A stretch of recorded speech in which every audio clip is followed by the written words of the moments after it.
Alright everybody, it is the fourth video on how to make a ash bow with a hickory backing, or a hickory backed ash bow. And today I'm going to be showing you how I splice together two pieces of the railroad pick handle so that I can make my backing. Okay, and we're going to be using this sanding wheel on the other side here. Alright, so the way that I do it is I take the two pieces, the fat ends together, and I stagger it just a little bit, kind of like that. Then I place them on this wheel, on the rest here, and hold them in place while they sand away, and then you'll get two pretty close to identical slants. And then you're going to have to put it on your bow stave or a straight piece of wood, put them together and make sure that they sit right before you glue them. But we'll get to that in a second.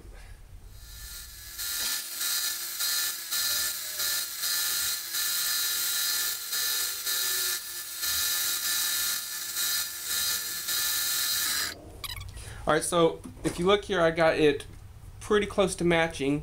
If you noticed, I had to just kind of work it, change the pressure where I was pushing on the back of it, and things like that to match it up. Now we'll go ahead and take this bow stave. I actually still have it viced up. I'll take those off.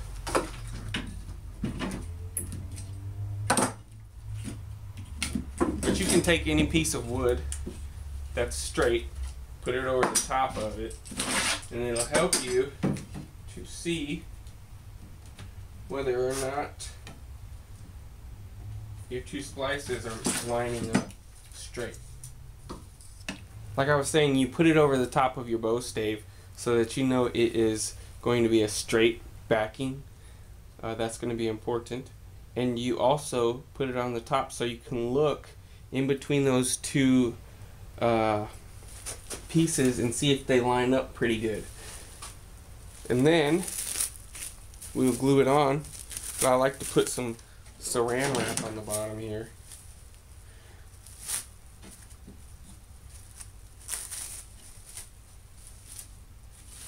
And I just use epoxy. It doesn't have to be any kind of a flexible type, just a regular. I'm going to use Gorilla Glue epoxy. We'll glue it just like that, and then in 10 minutes we can actually remove it already.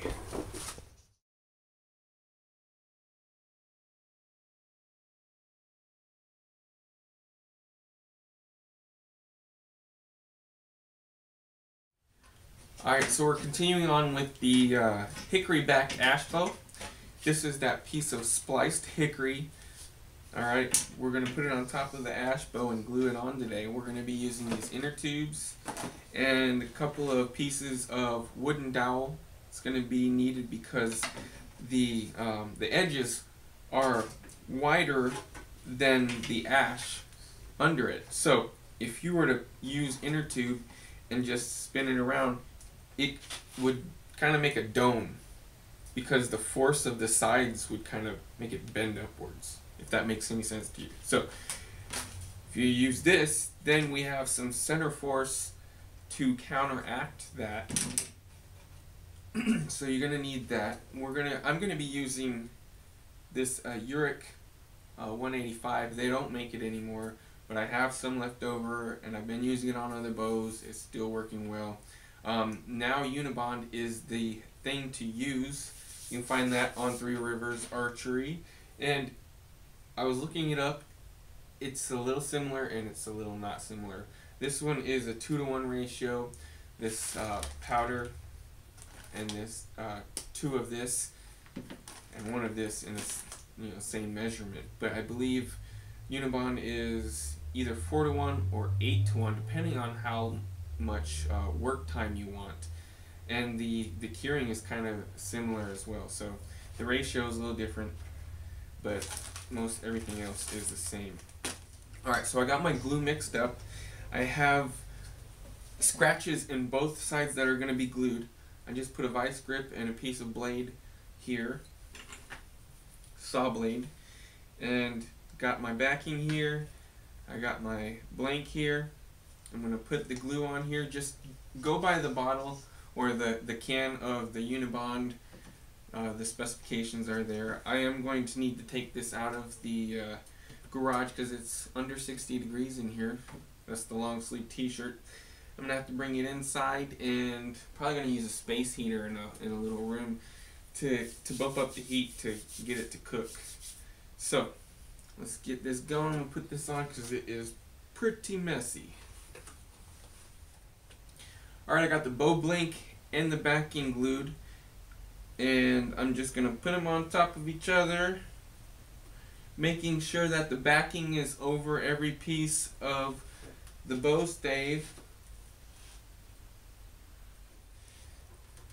Alright, so I put the backing on the blank, making sure to cover the whole blank with the backing, not leaving anything without a backing on top of it, basically. Then I put that wooden dowel in the middle, clamped it down, took one more good look, put some more dowel down the rest of the limb, make sure we're giving the right type of pressure in the middle so that our sides don't bow up when we put the inner tube on.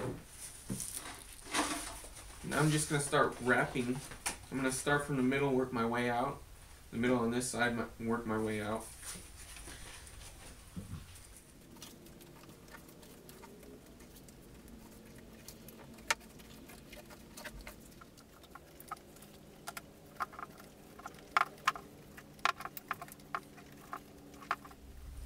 Alright, so just to recap, I constituted my glue. I scratched both sides to be glued together. I put the glue on both sides.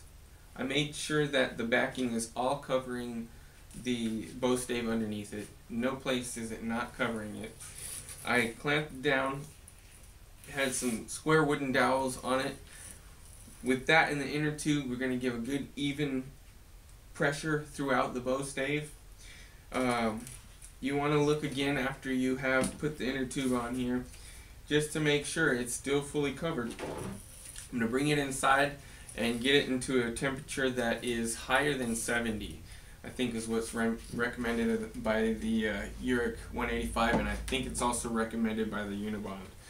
So afterwards we're going to take this off and continue with the video. But we'll stop here for today. Please click like, subscribe, share my videos with others. Keep on supporting me. I really appreciate it. Bye for now.